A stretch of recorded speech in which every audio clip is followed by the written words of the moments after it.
Ang total nun is 6.5 million. At syempre yung 5 million na bleachers, no, mga upuan sa covered court sa City Hall din. So, ang pagkukuha ng pondo nun is nanggaling doon sa waste management na proyekto ng ating city government. Ngayon, ita-transfer natin sa beautification. No? Hindi naman tayo against sa beautification ng ating lungsod. No? Napaka ganda ho yan. At kami po sa 17 Sangguniang Panglungsod, sumusuporta ho sa development and beautification ng ating city. Pero tandaan mo natin, no, nakikita kayo mismo, no, nakikita natin kahit saan mo kayo makadaan dito sa ating barangay, talagang problema natin ang basura, no. So, yun lamang po. Kailangan dapat connected din doon sa pagkukuhanan natin ng pondo. At isa pa ho, yung aking ordinance na Autism Council, no? Doon sa ordinance po yan, law po sa ating lungsod. Pinondohan po natin ng 2 million pesos. Pero binigay ho sa atin is 300,000 pesos. Kaya naman po natin mag-angat ng 6.5 million para sa aqua park and 5 million para lang sa mga bleachers sa covered court.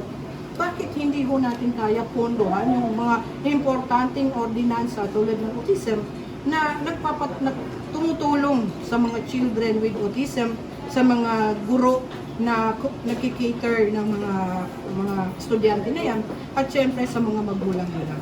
So, yun lamang po. And marami-rami po yung ating observation.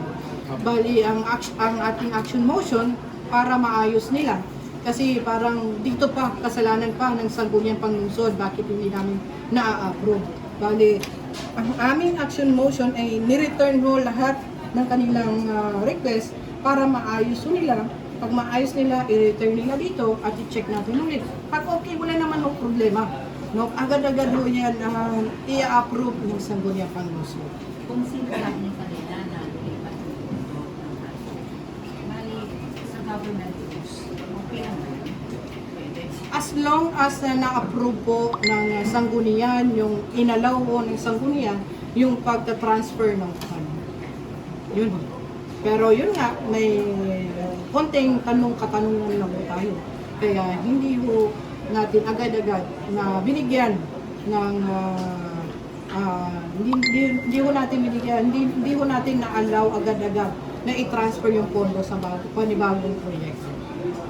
Nabanggit ko rin Councilor kanina yung mga project na natapos na hindi nagkatugma sa design ba yun o yung sa mga gamit? Doon sa hindi pa po natapos, no, request nila, for example, is yung building ng City Civil Registrar. No?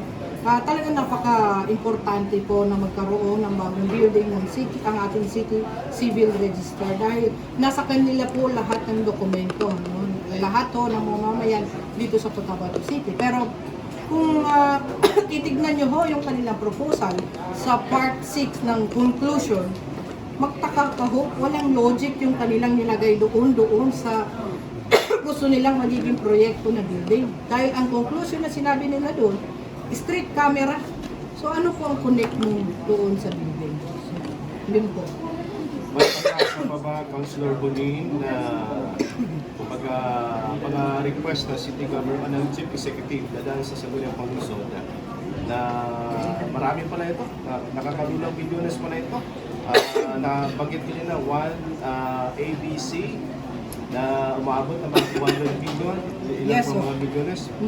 Nasa malaki-laking pera po ito, no? Kuya Mike, kaya maingat ho tayo sa pag-approve nito. Nasa 250 plus million, no?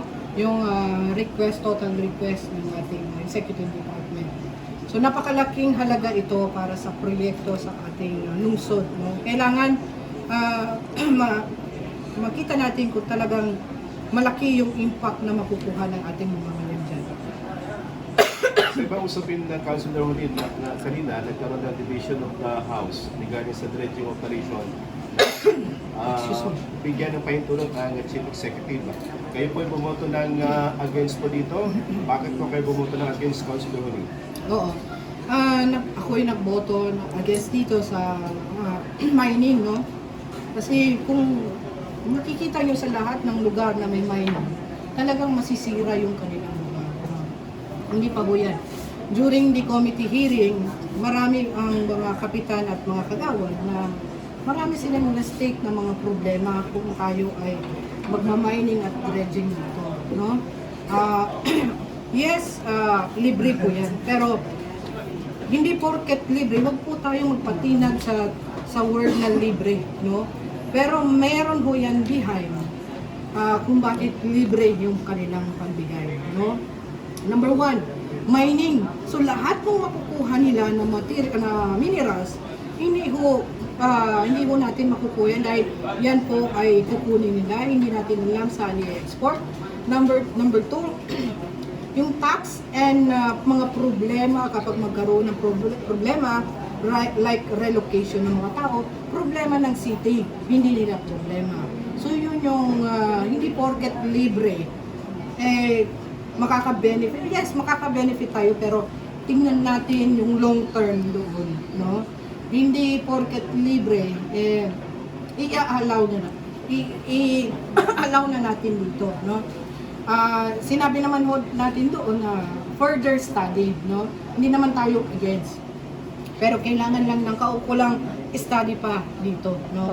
Kasi sayang ang Cotabato City pag masira ito. Sayang ating lungsod. May tanong ka kanina, Councilor, kung bakit parang pressure ang City Council? Yes, oo. Yun o sinasabi namin kanina, huwag pressurein ang sangguniang panglungsod. No? Ito po ay may sarili ho kaming desisyon. No? Legislative body po kami. So nakadepende po sa majority kung ano ho yung magiging desisyon sa request ng Executive Department. So wag lang ho i-pressure ang sangguniang dahil kailangan ho natin mag-isip bago mag-oo or hindi. No? Yun lang. Thank you, Councilor. Maraming salamat. Kung wala nang katanungan, maraming salamat at long time no see. Yan po ang Now, sinaw. Consular Kunin Abo dito So, sa gandahan Sangguniang yung mag-usap. Tapos na ito, Thank you so much. Pasalamat Oo nga eh. Ngayon, ang active nila sa amin sa Pianag,